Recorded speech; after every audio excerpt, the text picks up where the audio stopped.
Ассалому алейкум ва рахматуллоҳи ва баракату бародаро. Саволҳо хеле зиёд омадесиянд. Масъалаи иваз кардани ҳуҷҷатҳои ронандагии тоҷикӣ ба российский.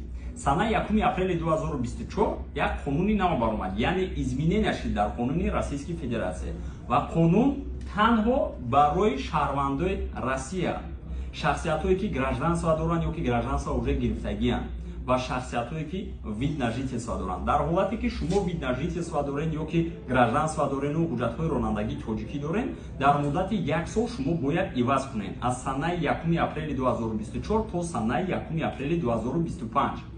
Саволҳо бисёр омадану ва бисёр мардум камтар нодуруст фаҳмидан. Ман ӯзи дуруст карда мефаҳмонам. Дар ҳолате ки шумо шаҳрванди Тоҷикистон ҳастед, бародаро, гражданство надоред, вид на жительство надоред, ҳуҷҷатҳои ронандагии тоҷикӣ доред, дар шумо ягон дахл надорад ин қонун. Чхеле ки аввал кор карда зиндагиро пеш мебурдед, ҳозирам шумо метавонед ҳамон хел зиндагиро пеш баред, ҳайр кунед, кор кунед, доставка ва дигару дигар. Қонуни наве ки баромад, як бори дигар мегум, ба шаҳрвандои Тоҷикистон, шахсиятҳое ки гражданство вид на жительство надоранд, дахл надорад. Тамоман бародаро, смело ба сари баланд метавонед кор карда гардед. Дар паноҳи Аллоҳ бошед. Аллоҳ нигоҳбонтон. Ассалому алейкум.